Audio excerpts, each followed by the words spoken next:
El Neolítico. El Estado no existe desde toda la eternidad. Hubo sociedades que se pasaron sin él, las clases sociales desaparecerán tan fatalmente como surgieron. La sociedad, que organizará de nuevo la producción sobre las bases de una asociación libre e igualitaria de los productores, transportará toda la maquinaria del Estado allí donde desde entonces le corresponde tener su puesto, al Museo de Antigüedades, junto al torno de hilar y junto al hacha de bronce, F. Engels.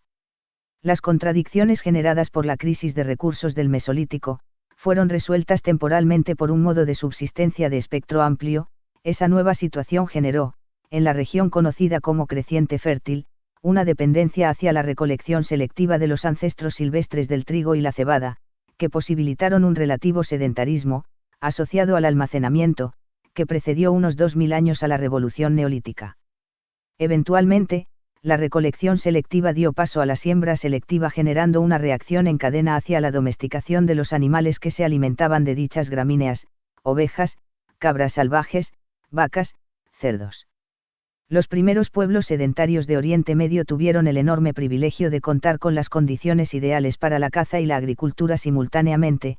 Ello tendría importantes consecuencias en el ritmo de desarrollo de las sociedades en el Viejo Mundo y podría explicar, en parte, por qué el Viejo Mundo conquistó al Nuevo y no a la inversa.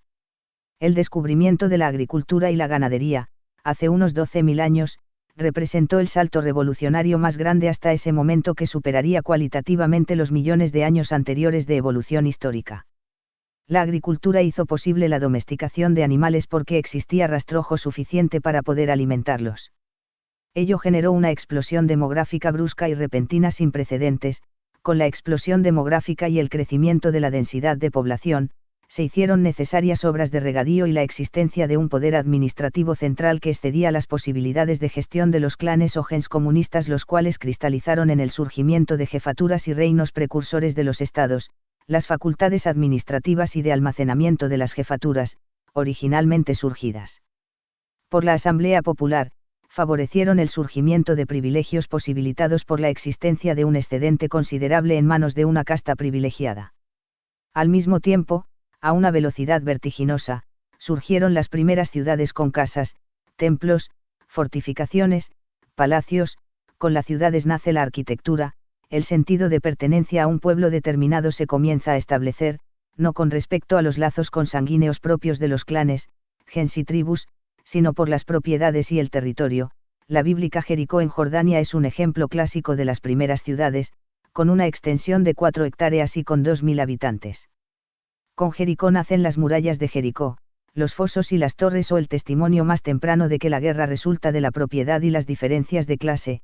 El compañero inseparable de la opulencia es la ambición de la propiedad ajena y los métodos más crueles para obtenerla. Junto con la opresión surge la necesidad de mantenerla.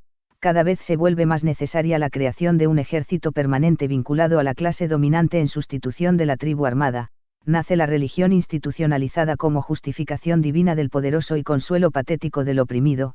Junto con el ocio, privilegio del rico, surgió la filosofía, el arte, la ciencia y la base de necesidades materiales que les da sustento.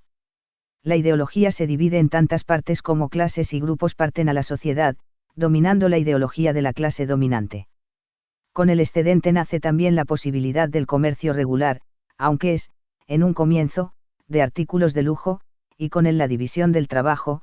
En Beida, Jordania, existían talleres divididos en áreas separadas dedicados a la manufactura de útiles de hueso, de puntas de flecha y la fabricación de abalorios, lo que sugiere que diferentes individuos se centraban en la producción de un excedente de artefactos que luego intercambiaban con otras familias o con otras comunidades.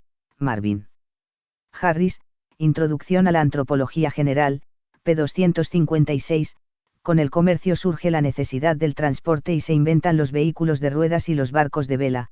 Con la domesticación de las ovejas también se domestica su lana y surge el hilado y el tejido. Con una mayor necesidad de almacenamiento surge la alfarería, la cerámica y el torno del alfarero junto con una nueva división del trabajo, el artesano. El cocimiento del barro es el punto de partida para la fundición del cobre. Con él almacenamiento surge la contabilidad, las matemáticas, los pesos, las medidas y la escritura. Con la necesidad de prever los ciclos agrícolas, nace la astrología, que es a la astronomía como la alquimia a la química, y los calendarios, algunos, como el maya, más precisos que los modernos. Con este salto, la sociedad se dividió para muchos milenios entre reyes y plebeyos, sacerdotes y herejes, millonarios y mendigos, doncellas y prostitutas, ideas y materia, doctores e ignorantes. No obstante, dicho salto tenía que darse antes de que el hombre pudiera liberarse definitivamente de esas lacras sociales y enviarlas definitivamente, como señaló Engels, al Museo de Antigüedades.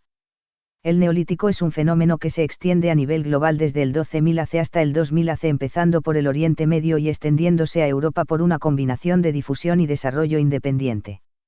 La revolución neolítica surgió independientemente en China y el sudeste asiático, 5.000 AC, así como en el oeste de África, 8.000 y 6.000 AC. Por supuesto que la revolución neolítica en América, 7.000 AC, se dio con absoluta independencia de cualquier influencia del viejo continente. Estos datos resultan importantes porque la asombrosa similitud de fenómenos asociados a la revolución neolítica, en poblaciones sin ningún tipo de influencia, representa un grandioso experimento histórico involuntario que confirma de manera incontrovertible al materialismo histórico. Como señala Marvin Harris, los orígenes independientes de la agricultura del Nuevo Mundo avalan la hipótesis de que las culturas humanas tienen mayores probabilidades de evolucionar en unas direcciones que en otras. Indican, además, que hay que buscar la explicación de las convergencias y divergencias de la historia humana en el estudio de los procesos materiales que tienden a producir consecuencias similares bajo condiciones similares. Ibid. p. 279. En efecto, el surgimiento en el nuevo mundo del sedentarismo, las ciudades, estados, imperios, arquitectura monumental, escritura, metalurgia, etc., no pueden ser obra del Todopoderoso, de los grandes hombres, de la casualidad o de la influencia de alguna civilización extraterrestre. Los crédulos idealistas están dispuestos a aceptar cualquier explicación, por absurda que ésta sea, antes de acudir a explicaciones científicas, tiene que obedecer a leyes que solo el materialismo histórico puede explicar científicamente. Incluso las diferencias y los retrasos relativos en el desarrollo encuentran su explicación desde la perspectiva materialista de la historia. El caso de los grandes hombres. Aunque ya hemos bosquejado el proceso, debemos preguntarnos lo siguiente: ¿cuáles son las formas en que se transformaron las sociedades comunistas que vivían en bandas y aldeas, sociedades que desconocían las desigualdades sociales, la explotación y al monstruoso aparato estatal? ¿Cómo es posible que en un periodo de tiempo extraordinariamente corto los igualitarios natufienses del Oriente Medio se convirtieran en violentas tribus fuertemente jerarquizadas y posteriormente, apenas unos miles de años, en el primer estado sobre la faz de la Tierra, los sumerios? La siguiente reconstrucción es una síntesis del recuento hecho por Marvin Harris en varios de sus libros como Introducción a la Antropología General, Nuestras especie, Caníbales y Reyes, y Vacas, Cerdos, Guerras y Brujas. Esta reconstrucción nos permite seguir el posible desarrollo de la estratificación social que llevó al surgimiento de los primeros estados. La lectura de estos libros es muy provechosa porque da ejemplos concretos de pueblos contemporáneos en diferentes etapas de estratificación social, desde el igualitarismo hasta el umbral del Estado. Pocos antropólogos han reunido un estudio como este desde un punto de vista materialista. De ahí su referencia obligada. Hemos visto que en las sociedades del comunismo primitivo, los liderazgos que adquieren ciertos individuos llamados por autores como Marvin Harris, cabecillas, son liderazgos morales despojados de cualquier posibilidad coercitiva. El cabecilla de la banda no cuenta con un cuerpo de hombres armados elevado por encima de su clan que le permita imponer su voluntad. Esta se impone solo porque el cabecilla se ha ganado ante los ojos de sus iguales, una autoridad moral derivada de su talento especial en alguna esfera de importancia para el clan. Fuera de esta esfera especial, la opinión del cabecilla cuenta como la de cualquier otro miembro de la gens. Entre los emais de Malasia, los cabecillas no son más que individuos con autoridad dentro de un grupo de iguales. Robert Denton describe su liderazgo de la siguiente manera: mantienen la paz mediante la conciliación antes que recurrir a la coerción. Tienen que ser persona respetada.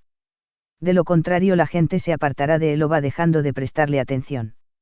Además, la mayoría de las veces un buen cabecilla evalúa el sentimiento generalizado sobre un asunto y basa en ello sus decisiones, de manera que es más portavoz que formador de la opinión pública. Harris, M. Nuestra especie. p. 319.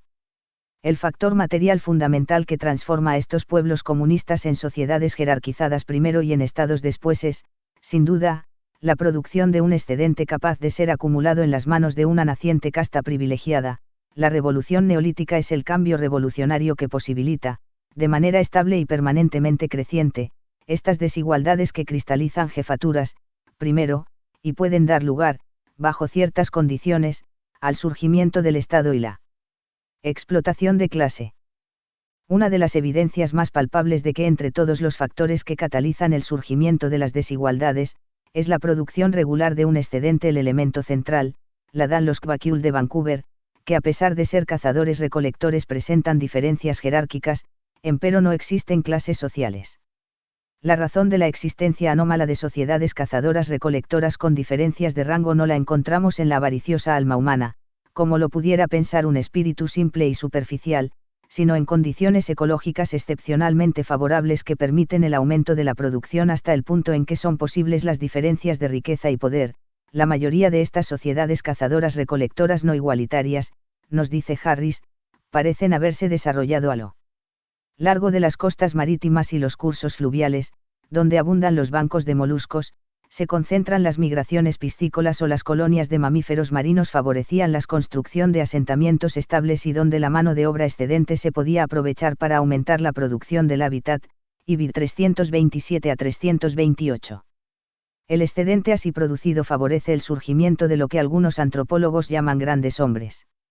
Se trata de cabecillas exacerbados que concentran los recursos excedentarios, promoviendo la producción por medio de la realización de festines redistributivos con los cuales el gran hombre justifica su prestigio. Lo relevante de la existencia de rangos en estas sociedades, es la prueba químicamente pura de que es en el excedente de producción donde debemos buscar la causa de la reacción en cadena que nos lleva del comunismo primitivo al surgimiento del Estado. Con todo, los grandes hombres no tienen aún poder coercitivo, ni constituyen una clase social desde el punto de vista marxista porque su relación con los medios de producción no les da un control sobre ellos, acceso a ríos, bosques, etc., ni mucho menos los hace dueños privados de dichos medios de producción. En un principio, los excedentes producidos se distribuyen de una manera igualitaria que, sin embargo, ya esconde en su seno el potencial para las diferencias de rango y poder. Inicialmente, el excedente concentrado en el centro de la aldea se consumía en forma de grandes banquetes al que todos los miembros del clan podían acceder y contribuir. El excedente se acumulaba en una suerte de despensa colectiva cuya organización estaba a cargo del gran hombre. En estas sociedades los mecanismos de redistribución aún se rigen bajo pautas de igualitarismo. Los banquetes y las concentraciones de excedentes promovidas por los grandes hombres procuran un flujo de productos de los clanes o aldeas más favorecidas hacia las menos favorecidas. Sin embargo, el gran hombre presenta ya un patrón de comportamiento que es temido por los Kunsan. Temen la jactancia del presumido que le puede llevar a matar a alguien. El gran hombre presume de sus banquetes y se siente superior al resto. Los Siwais de una de las Islas Salomón, Bougainville, del Pacífico Sur constituyen un ejemplo. Con la producción incipiente pero regular del excedente, posibilitado por la agricultura en pequeña escala y la domesticación de animales no susceptibles de explotar en labores del campo, en este caso nueces, cocos y cerdos, surge una forma de liderazgo que nace directamente de la existencia previa de cabecillas y que, como hemos visto, los antropólogos llaman los grandes hombres. El prestigio de los grandes hombres, llamados mumis por los Siwais, se adquiere cuando estos convencen a una parte de su clan a producir y a donar parte de sus cosechas y animales para un gran festín en el que son convidados algunos miembros del clan y eventualmente otros clanes. Con la concentración de estos excedentes, algunos de los miembros del clan que apoyan al aspirante pueden darse ciertos lujos como clubs especiales para hombres donde estos son agasajados con comida y sexo. A medida que crece la fama del mumi, este desafía a los mumis anteriores con banquetes de dimensiones cada vez mayores. Con el prestigio obtenido, el mumi ganaba el derecho de encabezar a una coalición de bandas en guerras cuyo probable propósito constituía la rapiña y el acceso a mejores tierras de cultivo. Los grandes hombres Kvakible se jactan de su poder de formas impensables en las sociedades cazadoras-recolectoras comunistas. Soy el gran jefe que avergüenza a la gente, llevo la envidia a sus miradas. Hago que las gentes se cubran las caras al ver lo que continuamente hago en este mundo. Una y otra vez invito a todas las tribus a fiestas de aceite, de pescado, soy el único árbol grande. Tribus, me debéis obediencia. Tribus, regalando propiedades soy el primero. Tribus, soy vuestra águila. Traíd a vuestro contador de la propiedad, tribus, para que traten en vano de contar las propiedades que entrega el gran hacedor de cobres, el jefe. Harris, M. Nuestra especie, p. 326. Esta actitud es manifestación de una larva de desigualdad. No obstante, los privilegios del grupo que apoya al gran hombre son tan inestables que dependen de la capacidad del gran hombre para organizar banquetes y donaciones a su propio clan. En muchas ocasiones, el gran hombre se queda con la peor parte ya que su prestigio depende de la fastuosidad y prodigalidad del banquete. No es raro que el hombre que ofrece el banquete se queda con los huesos y los pasteles secos, la carne y el tocino son para los demás. De acuerdo con Harris, estos festines sirven para transferir alimentos y otros objetos de valor de centros de alta productividad a aldeas menos afortunadas. Marvin Harris, Vacas, cerdos, guerras y brujas, p. 113. Además, los festines redistributivos expresan ante todo el germen de un modo de producción tributario. El fenómeno social de los grandes hombres revela el germen de una corte palaciega que es comprada con pequeños privilegios especiales y el fenómeno nunca antes visto en sociedades comunistas de hombres haciendo gala de poder y ansiando prestigio de manera obsesiva. A pesar de ello, los grandes hombres juegan un papel económico como promotores de la producción y como redistribuidores del incipiente excedente. Adicionalmente, su prestigio sigue estando bajo control democrático de la aldea, son poco más que cabecillas exacerbados. Los cazadores-recolectores que, como hemos observado, trabajan un promedio de 2 horas diarias no suelen trabajar más horas al día o no intentan intensificar la caza o la recolección dando así la posibilidad de organizar grandes banquetes como hacen los Siwa y Sokbakiul porque de hacerlo correrían el riesgo de agotar las fuentes de alimento y morir de inanición. Los banquetes en los cazadores-recolectores están ligados a temporadas de caza que les dan un carácter excepcional. Por ello, con la excepción de pueblos cazadores-recolectores en situaciones ecológicamente privilegiadas, el surgimiento de los fanfarrones y presumidos grandes hombres es imposible en un contexto de producción basado en la caza y recolección. Los jefes.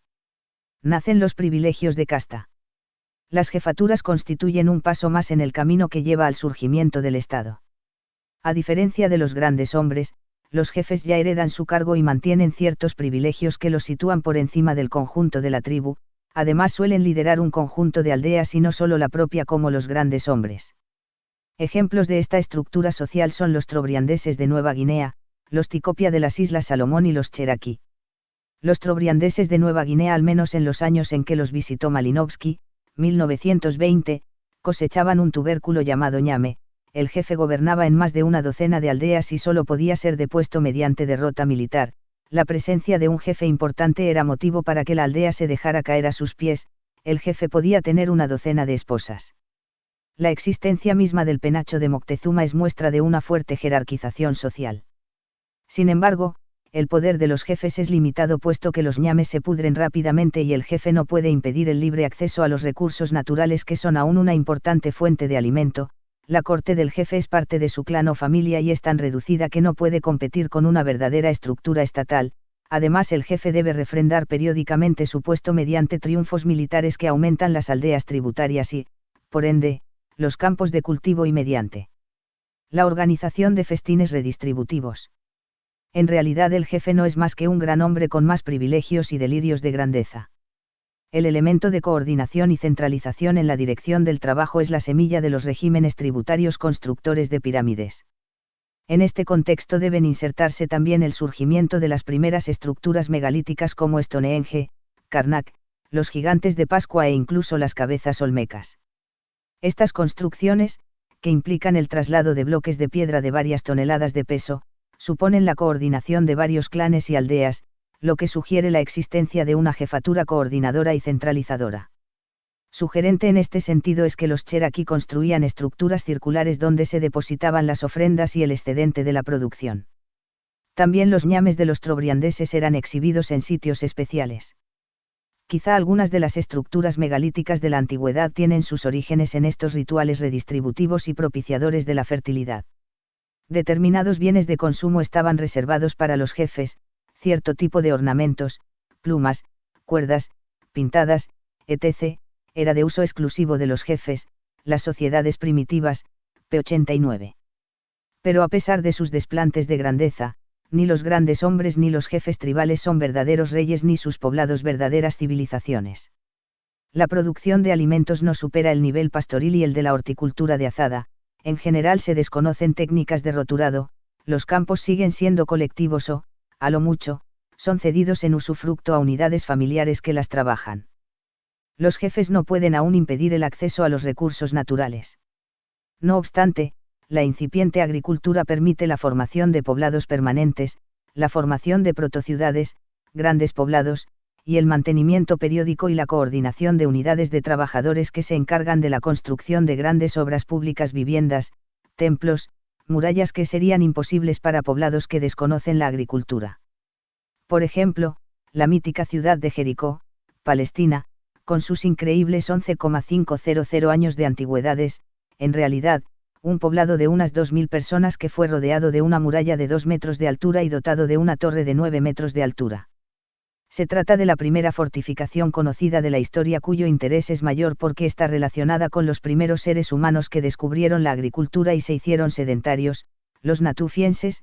Esto muestra de manera nítida los escalones que van del igualitarismo aldeano al surgimiento de las primeras civilizaciones con sus inevitables divisiones de clase. La existencia de una ciudad amurallada atestigua la necesidad de proteger un excedente de la amenaza de pueblos bárbaros. Olmecas, un ejemplo de jefatura. Los olmecas son probablemente un ejemplo de jefatura, precursora esta de los estados mesoamericanos. La cultura olmeca es considerada la civilización madre mesoamericana aunque probablemente no llegó a conformar un verdadero estado.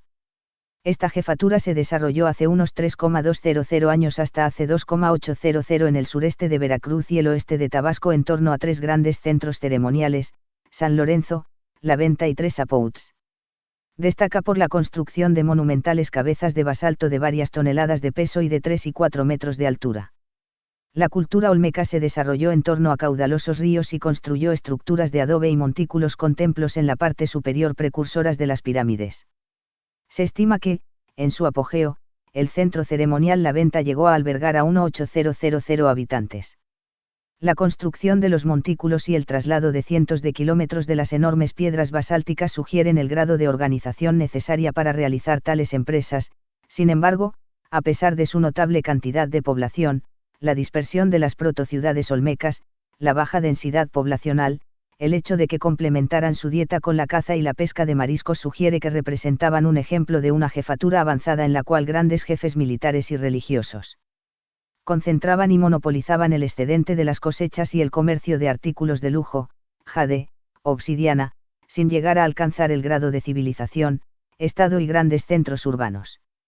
La función de la naciente casta privilegiada era organizar a los miembros de las aldeas en la realización de obras públicas. Muy probablemente, las cabezas olmecas sean la consagración de esa casta militar sacerdotal que se había erigido por encima de su propia tribu gracias a la intensificación de la producción agrícola por medio de la tala y la quema. La interpretación de que eran representación de jugadores de pelota parece menos probable. Este modelo de estructura social sería el prototipo primigenio de los pueblos mesoamericanos que se profundizaría en calidad y extensión durante el período clásico, mayas, llegando al grado de civilización y llegaría a su punto culminante en cuanto a agresividad en el posclásico con el Imperio Mexica.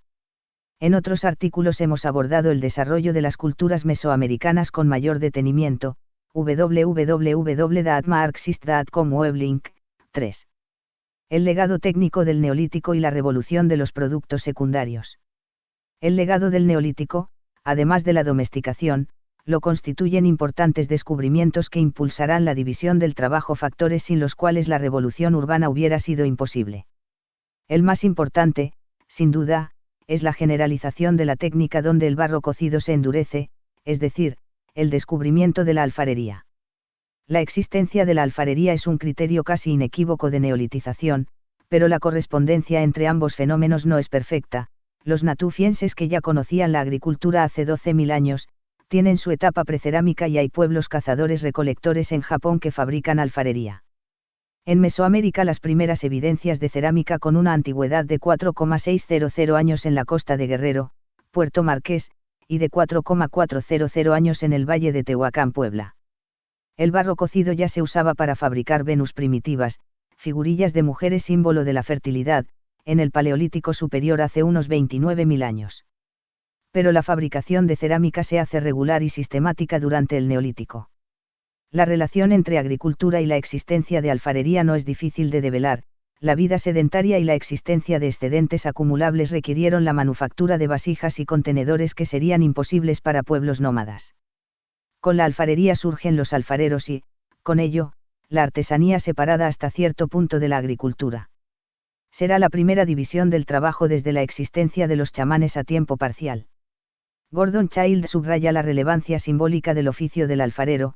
Este puede dar forma a su masa en la medida de sus deseos. La libre actividad del alfarero al producir forma donde no existe forma, repite constantemente al entendimiento humano el pensamiento de la creación. Las comparaciones que se hacen en la Biblia con el arte del alfarero, ilustran este punto. Gordon Childe, Los orígenes de la civilización, p. 117. En el Taimeo de Platón el demiurgo crea la realidad de forma muy similar a un alfarero que trabaja el barro. La mitología de varias religiones conserva en su memoria deformada la consciencia de la importancia de los primeros artesanos profesionales. Los hornos para cocer el barro, los cuales alcanzan temperaturas desde 600 grados hasta 1000 grados C, son la base de la metalurgia. Probablemente, los hombres prehistóricos observaban de vez en vez, gotas de metal derretido entremezclada con la arenisca con la que se endurece, tempel, la cerámica, descubriendo eventualmente el cobre de los pocos metales que pueden encontrarse en estado nativo y sus propiedades superiores sobre la piedra. Pero la fundición de algo más que pequeñas gotas de cobre se requiere temperaturas de 1,600 grados, por lo que hubo la necesidad de inventar el fuelle, crisoles y tenazas. El cobre se comenzó a fundir deliberadamente hace unos 9000 años en Turquía. Es probable, como sugiere Gordon Childe, que la consolidación de jefaturas y la demanda de la élite de materiales de lujo, como malaquita y turquesa, el primero un carbonato de cobre y el segundo un fosfato de aluminio mezclado con cobre, haya impulsado el descubrimiento del primer metal. El cobre se comenzó a fundir en Oriente Medio hace unos 8000 años, en China hace unos 6000 años, en el Perú hace unos 3,500 años, y en Mesoamérica hace unos 1,400 años. En la India, el cobre y el bronce se funden al mismo tiempo hace unos 5000 años. En todo caso, la fundición del cobre marca el surgimiento de otra rama más de la división del trabajo, el forjador, oficio que a diferencia del alfarero debe emplearse casi a tiempo completo, lo que supone un aumento en el excedente de producción necesario para mantener a artesanos profesionales. Los antropólogos definen el inicio de la fundición del cobre como la etapa calocolítica que caracteriza a sociedades mayormente estratificadas cercanas a convertirse en civilizaciones. En Oriente Medio, ya obtenían hierro en pequeñas cantidades como un subproducto de la fundición del cobre o utilizando hierro meteórico, pero era un procedimiento tan caro que incluso superaba el valor del oro, y tampoco se conocía la técnica del forge, es decir, moldearlo a martillazos con el hierro calentado a temperaturas superiores a los 1000 grados C. La ventaja técnica de la producción del hierro barato, mucho más barato que el cobre, que se daría con el imperio hitita hace unos 3,500 años, explica el poder militar de estos, pero la técnica era un secreto de Estado. La posterior difusión del hierro a los oficios artesanales, combinado con la generalización de la esclavitud y el crecimiento del comercio, explica el nivel de independencia que lograron los artesanos y pequeños productores en la antigua Grecia. El uso de armas de hierro sería un poderoso instrumento de los señores feudales. A decir de Engels, el hierro hizo posible la agricultura en grandes superficies, el descuaje de las más extensas comarcas selváticas, dio al obrero un instrumento de una dureza y un filo que ninguna otra piedra y ningún otro metal podía resistir. Engels, El origen de la familia, la propiedad privada y el Estado, pp. 186 a 187, pero la fundición y el tempel del hierro se dieron bastante después del surgimiento de las primeras civilizaciones, por lo que nos estamos adelantando. La industria textil fue otro de los importantes legados del Neolítico. Los pueblos cazadores ya empleaban tejidos con fibras vegetales, pero predominaba la piel. El sedentarismo y la domesticación de las plantas posibilitaron una mayor experimentación con tejidos como el lino, esparto, cáñamo, algodón, la India y Perú y Mesoamérica, para posteriormente descubrir las bondades de la lana, incluida la lana de la llama inca, y procurarla mediante la cría selectiva de ovejas para tales fines. Los grandes herbívoros domesticados eran desconocidos en Mesoamérica. El algodón ya se cultivaba en Perú hace unos 5000 años. La necesidad de estructuras permanentes mejorará los métodos de construcción. Hasta entonces las casas eran provisionales, hechas de madera y piel. En algún momento los pueblos natufienses, yacimiento de Cataluyuk, aprenderán a apisonar el barro dejándolo secar al sol para formar tabiques. Gracias a este descubrimiento los vestigios de poblados como Cataluyuk y Jericó han llegado hasta nosotros. La piedra pulimentada, necesaria para fabricar utensilios agrícolas como azadas y hachas de manera más eficiente, es otro legado del Neolítico que literalmente significa nueva piedra. Esta manera de trabajar la piedra tampoco es privativa del Neolítico, aunque es aquí donde se generaliza. El descubrimiento de la agricultura y el crecimiento de la población exigen el mejoramiento de las técnicas agrícolas desde la simple azada de mano, la rotación de cultivos, la tala y quema, al arado de tracción humana, el abono, el arado con tracción animal y finalmente los complejos sistemas de regadíos con sus presas, canales, etc. Este último sistema junto con la fundición del cobre y bronce nos orienta al surgimiento del Estado. La fundición de los metales es signo no solo de una mayor división del trabajo, sino de una mayor jerarquización social. La intensificación de la producción por medio de técnicas para la roturación e irrigación de la tierra conlleva al descubrimiento en cadena de otros procesos técnicos revolucionarios. Uno de ellos es el uso de la tracción animal y posteriormente la revolucionaria invención de la rueda. Además, la mayor domesticación de los grandes herbívoros que implica la tracción permite, en cierto punto, el aprovechamiento además de la carne y la fuerza animal de la leche y sus derivados como el queso y el yogurt, factores que en su conjunto estimulan aún más la diferenciación social y el comercio. La vida sedentaria y el arraigo territorial permiten la domesticación de otro tipo de cultivos como el olivo, la vid y nuevos procesos de fermentación. Así, los babilónicos inventarán la cerveza, bebida de los dioses que probablemente proviene del nombre de la diosa romana del trigo, Ceres, y tribus neolíticas del monte Sagras, el vino.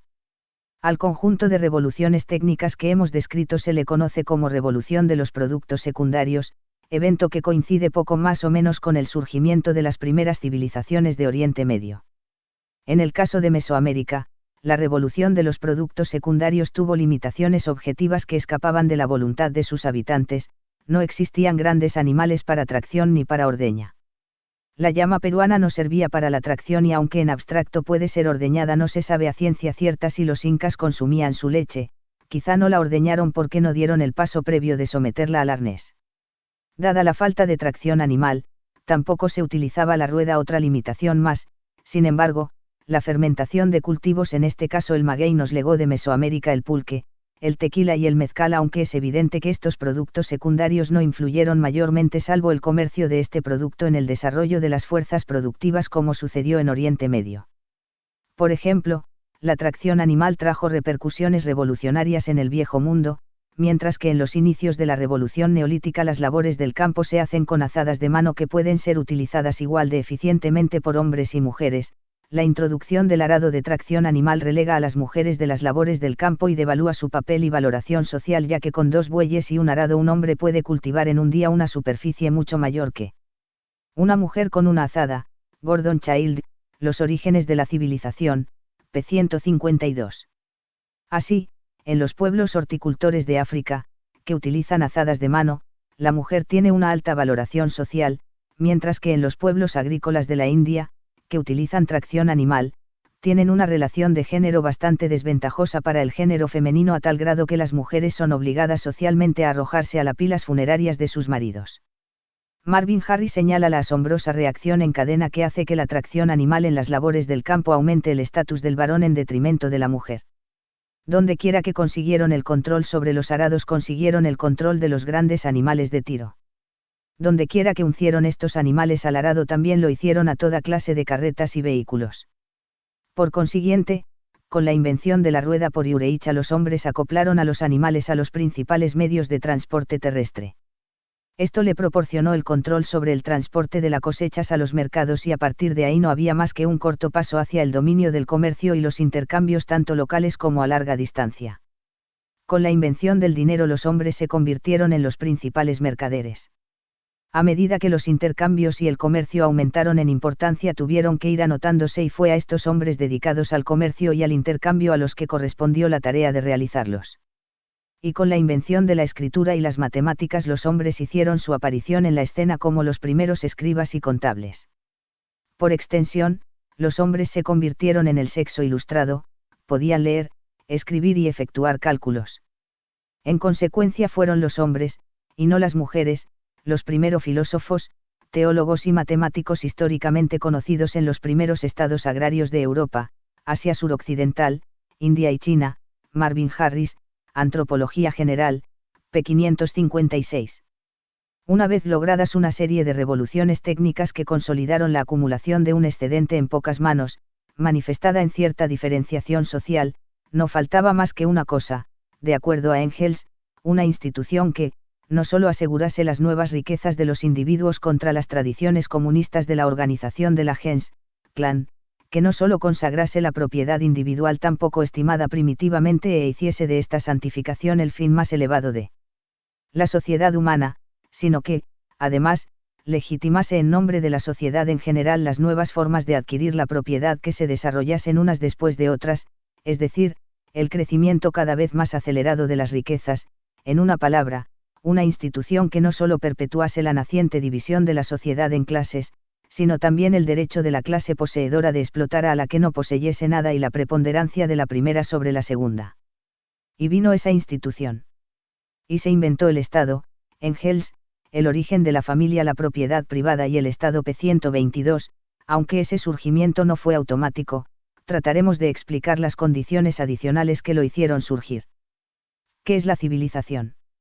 Las primeras civilizaciones se distinguen de las sociedades tribales por la existencia de grandes centros urbanos de varios miles de habitantes, por la existencia de aparatos burocráticos que llamamos Estado, por la existencia de algún tipo de escritura criterio que los historiadores utilizan para diferenciar la etapa histórica de la prehistoria. Todo lo anterior es la expresión de una sociedad dividida en clases o estamentos fuertemente establecidos, de una capa privilegiada que vive del plusproducto de los trabajadores y se eleva por encima de la mayoría de la población y de una creciente división del trabajo. De acuerdo con la definición clásica de Engels, el Estado es, un producto de la sociedad cuando llega a un grado de desarrollo determinado, es la confesión de que esa sociedad se pone en una irremediable contradicción consigo misma, y está dividida por antagonismos irreconciliables, que es impotente para conjurar.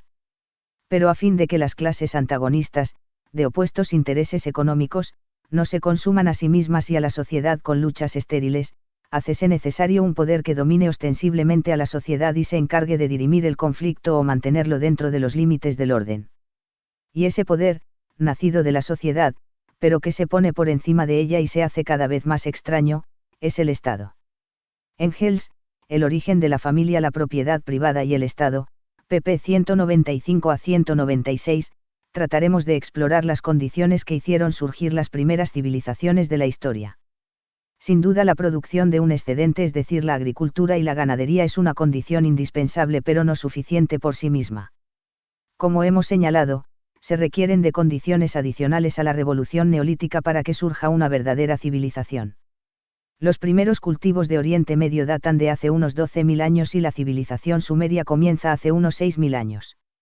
Son más de 5.000 años los que separan a las primeras sociedades neolíticas del surgimiento de la primera civilización de la historia. El neolítico abre el camino a la civilización, pero no es un factor suficiente ni automático. Son muchas las sociedades que conocen la agricultura y la domesticación de animales pero no superaron el nivel de tribus y aldeas. Si una población puede mantener un nivel de vida aceptable, no tiene motivación alguna para vivir de otra manera. Si los recursos naturales son suficientes, no existe razón para intensificar la producción. Pero este no fue el caso de los pueblos prehistóricos que habitaron las riberas del río Nilo, de los ríos Tigris y Eufrates, del río Indo, del río Amarillo, cerca en los márgenes de los cenotes en la península de Yucatán y en las franjas costeras de Sudamérica. Y estas condiciones adicionales harán surgir respectivamente a los egipcios, sumerios, indios, chinos, mayas e incas, las primeras civilizaciones prístinas de la historia.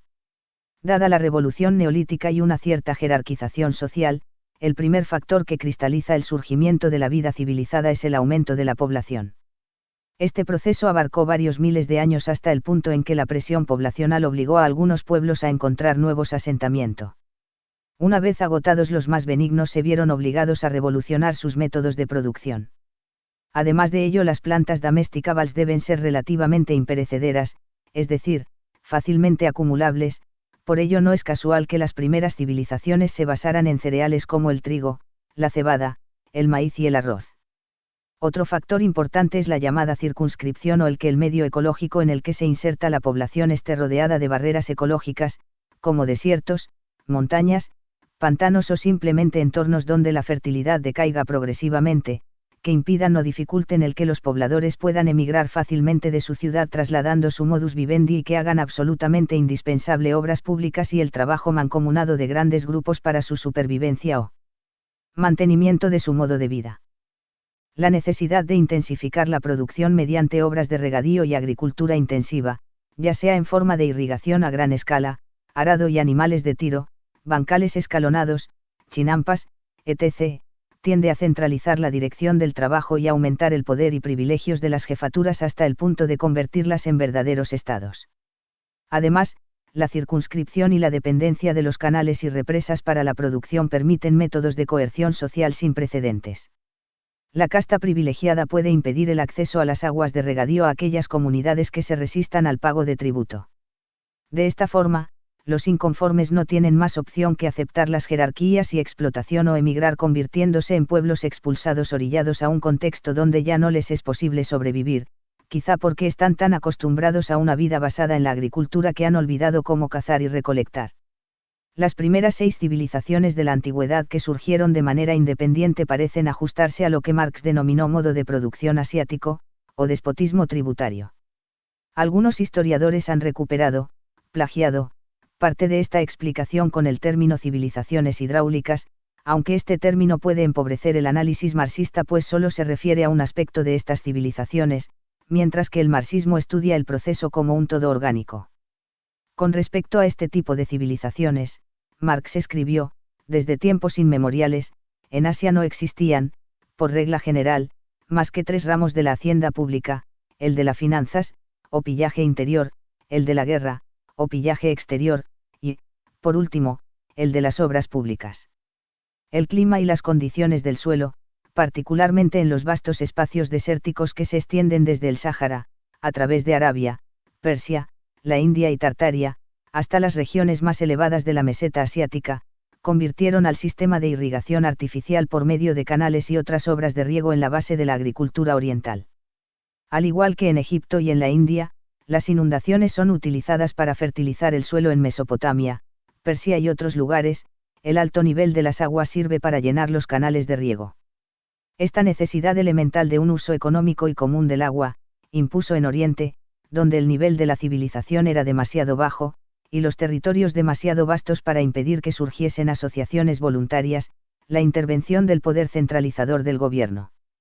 De aquí que todos los gobiernos asiáticos tuviesen que desempeñar esa función económica, la organización de las obras públicas.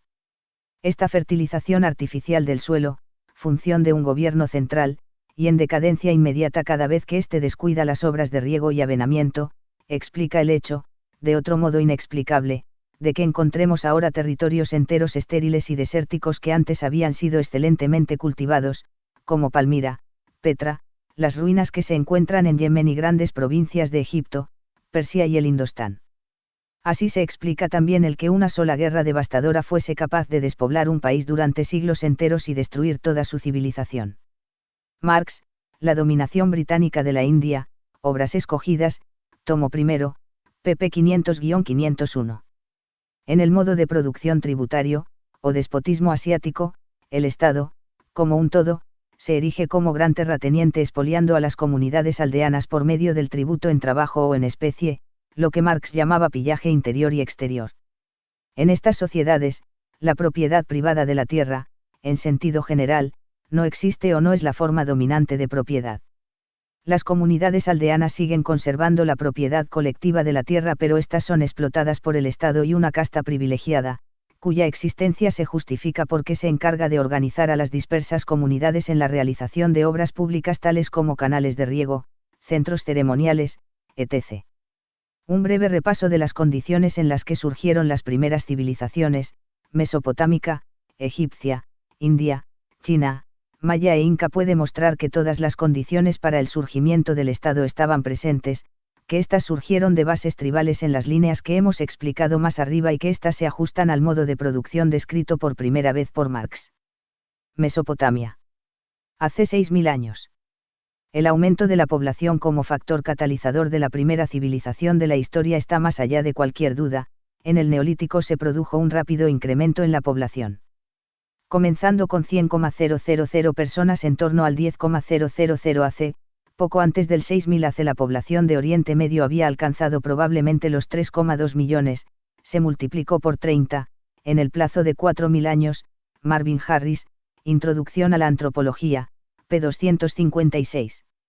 Ya hemos señalado a los primeros poblados neolíticos natufienses que son el punto de partida para esta primera civilización, el cordón umbilical entre los igualitarios pobladores de Erech prehistórica, las primeras jefaturas y la primera civilización del mundo es evidente, los nudos que marcan ese cordón están hechos de revoluciones repentinas.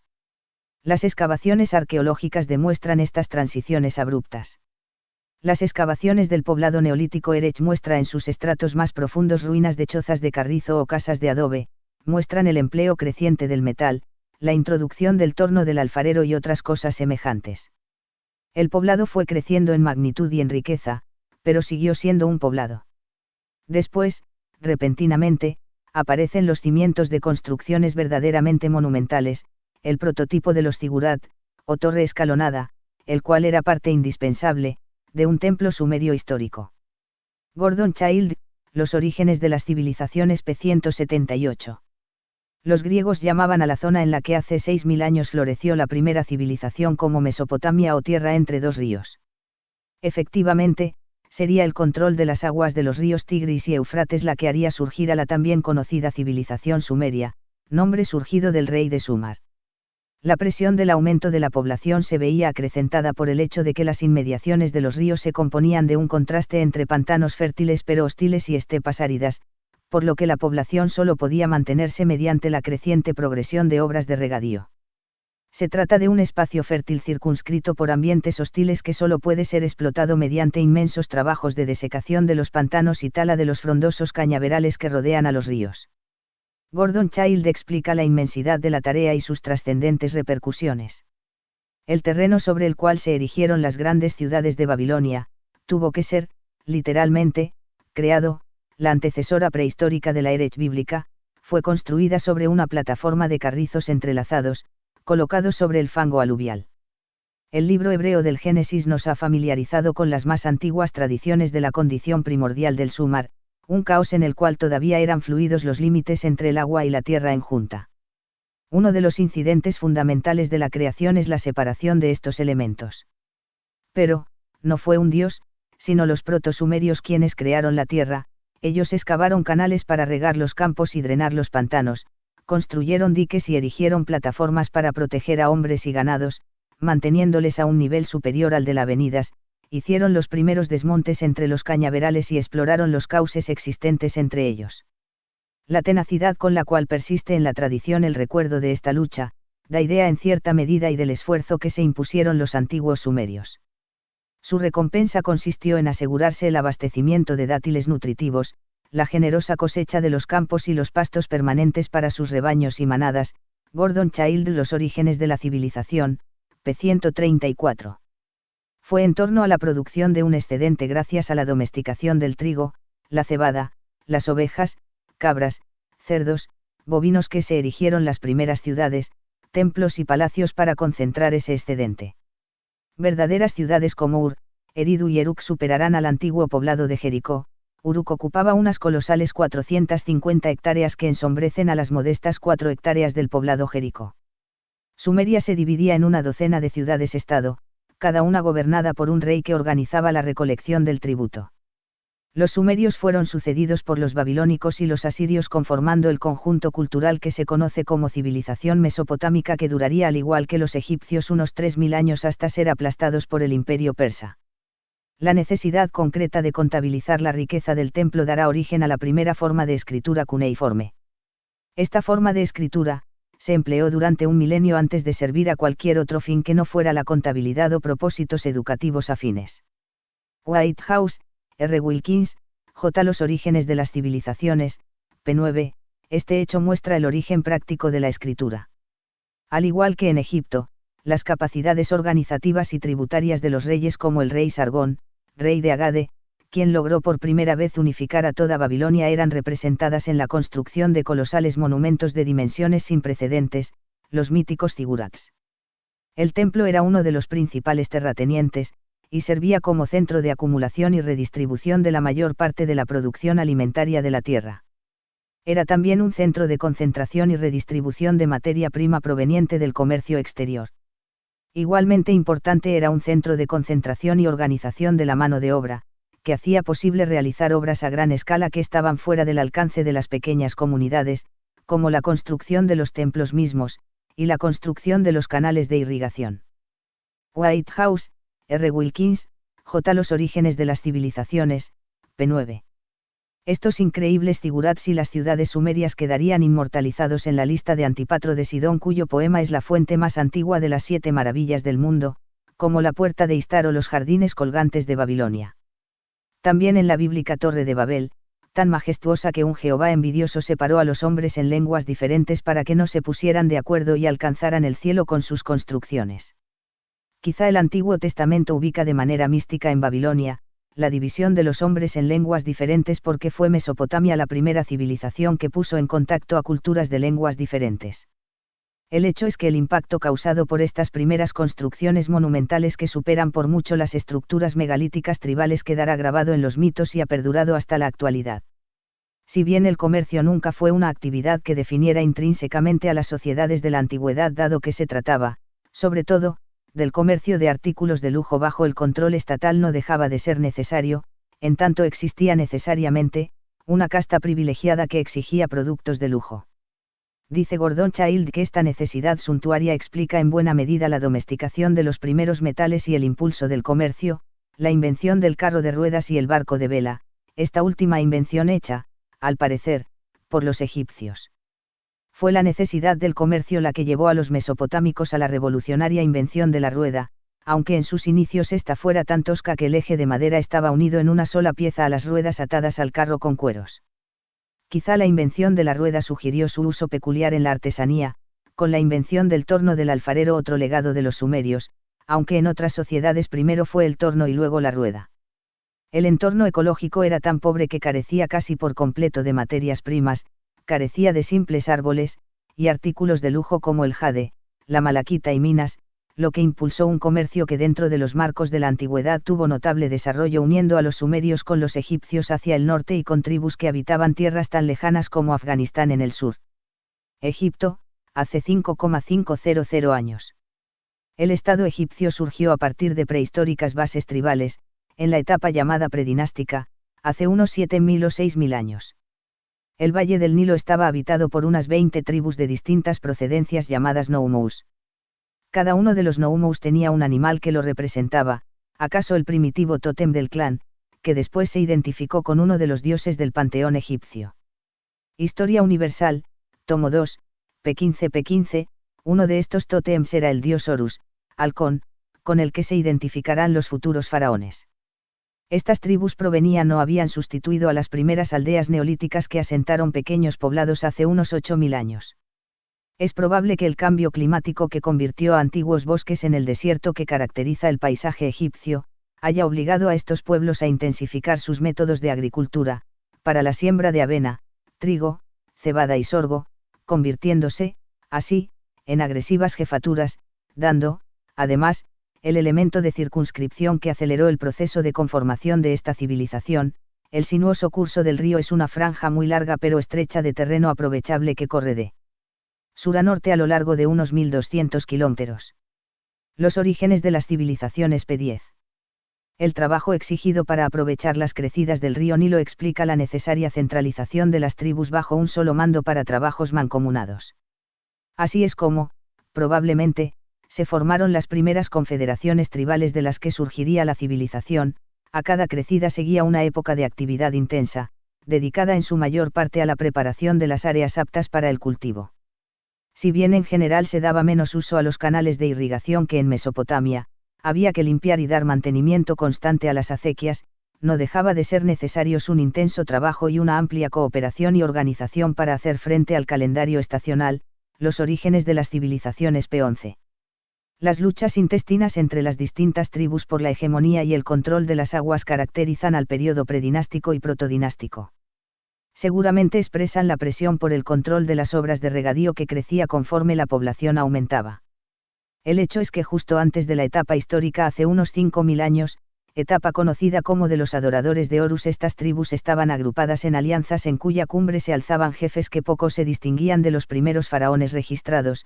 Estas jefaturas había heredado de las culturas del creciente fértil la domesticación del buey, cerdo, oveja, cabra, además del perro, y contribuyeron al arsenal ganadero con la domesticación del asno, producían una compleja artesanía.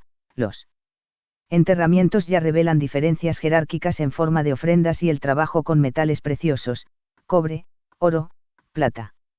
El proceso de consolidación de reinos cristaliza en la conformación de dos confederaciones que debemos suponer ya estaban jerarquizadas en su interior de forma similar a cómo los mexicas dominaban la Triple Alianza, el Alto Egipto en el sur y el Bajo Egipto en el delta, que define al período protodinástico.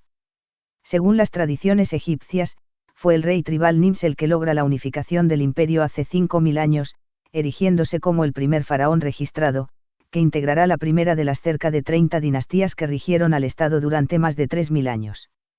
Dice Gordon Childe que la unificación de Egipto significó, por lo tanto, la victoria de Horus, personificado ahora en el caudillo del clan del Halcón, sobre todos los otros tótems. Estos últimos fueron al rango de dioses de segunda o deidades locales. Gordon Childe, Los orígenes de la civilización, p. 194. Las tradiciones tribales se niegan y se superan por etapas históricas sucesivas, pero sus huellas se conservan en la civilización en formas que a veces resultan cómicas. Los monarcas del Alto Egipto se distinguieron por llevar una especie de tiara alta, la corona del Bajo Egipto fue más bien un bonete circular. Al unirse los dos reinos, los faraones se ciñeron las dos coronas, una dentro de la otra. Historia Universal, tomo 2, p. 16. La jerarquización tribal había alcanzado el grado de Estado con toda una serie de tareas reales que componían a la corte y oficios que se organizaban militarmente. Los antiguos noumous clánicos sirvieron como base para la división administrativa del imperio y la extracción de tributos. La necesidad de consagrar y ostentar riqueza y poder, y sobre todo la de demostrar la capacidad de organizar a todo un ejército de trabajadores tributarios, explica la construcción de obras monumentales como las pirámides. Las primeras dinastías construyeron sus templos con tabiques de adobe, por lo que éstas han sido barridas por el viento, pero sabemos que se construían desde el Imperio Antiguo por las plegarias que se han descifrado. En una de ellas se lee: «Oh Atum, pon tus brazos alrededor de este gran rey, alrededor de esta construcción, y alrededor de esta pirámide como los brazos del símbolo Ka, para que la esencia del rey pueda estar en esta, perdurando para siempre». Efectivamente, en las pirámides encontramos la esencia social del faraón, aunque no en la forma mística que éste suponía: concentrador del excedente, organizador del trabajo y las obras públicas, clarividente de los periodos agrícolas, ya que los conocimientos calendáricos eran secretos de Estado. La posición astronómica exacta de las pirámides expresa el papel del faraón como presunto propiciador divino de las crecidas del Nilo, cuyo secreto se podía encontrar en la observación del cielo, conocimiento que daba la impresión a la masa campesina de poderes sobrenaturales. Estas funciones tributarias, agrícolas e ideológicas pueden explicar por qué casi todas las civilizaciones tributarias de la antigüedad fueron, al mismo tiempo, constructoras de pirámides. ¿Acaso también porque la pirámide es una estructura estable que es buena candidata para ser la primera estructura verdaderamente monumental? Fue con la construcción de la pirámide de Souse, III dinastía, bajo la dirección del arquitecto real Imhotep, que el arte de la construcción de pirámides alcanzó dimensiones colosales, solo superadas por la célebre pirámide de Keops construida 200 años después durante la IV dinastía, 5,500 AC. La obsesión por la vida eterna y la comunión aristocrática con los dioses encontró su canalización simbólica por la sugerente forma en que los cuerpos muertos se secan al sol en el desierto, convirtiendo a la momificación en toda una industria artesanal subordinada al faraón. Hemos señalado que de la aparición e importancia relativa del comercio, aún con sus limitaciones, las características desérticas de la civilización egipcia explican que fuera más fácil el transporte por barco de vela, donde se inventó o al menos se generalizó su uso, que el transporte terrestre, y que la rueda y por ende los animales de tiro fueran en realidad poco utilizados por esta civilización en contraste con lo sucedido en Mesopotamia. El Indo, hace 4,500 años. La antigua civilización india también se desarrolló en torno a un río, el Indo y sus tributarios, hace unos 4,500 años. Hace 8.000 años se encuentran las primeras evidencias de poblados neolíticos con sus casas de adobe e instrumentos de molienda. Las inundaciones periódicas del Indo permitían el cultivo de cebada, trigo, algodón, frutas y verduras, domesticaron el ganado con joroba, el buey, el asno y los elefantes que hasta hoy siguen siendo un símbolo de la cultura y la religión hindú. La necesidad de contener las desastrosas crecidas del río Indo impulsó la unificación de las tribus y la construcción de las ciudades imperiales Mohenjo-Daro y Harappa. Fue quizá la combinación de la revolución neolítica con un acceso mucho más amplio al mar que otras civilizaciones de la antigüedad con una reserva más grande de recursos y excedentes lo que explica que estas dos ciudades hayan sido habitadas por unas 40,000 personas y la civilización en su conjunto haya ocupado 1.000.000 de kilómetros cuadrados, mucho más grande que Mesopotamia y Egipto. La centralización del trabajo por los reyes se expresaba en la construcción de ciudades asombrosamente planificadas y cuadriculadas en donde por primera vez en las historias se hace uso de desagües y cañerías. La antigua civilización del Indo es la menos conocida de las primeras civilizaciones de la antigüedad porque su escritura aún no ha sido descifrada y porque fue la menos longeva, apenas unos 2.000 años hasta su derrumbamiento final. Pero las huellas de esta civilización pueden encontrarse en el posterior período védico que daría las bases del hinduismo. Por ejemplo, la literatura posvédica contiene huellas claras de luchas dinásticas por tierras y tributos. El Mahabharata narra la lucha por tierras y la hegemonía entre dos dinastías rivales del norte de la India. Ambas dinastías tienen un antecesor común, un dios con cabeza de caballo, Vyasa. No es difícil imaginarse aquí al antepasado tribal totémico de las dinastías rivales.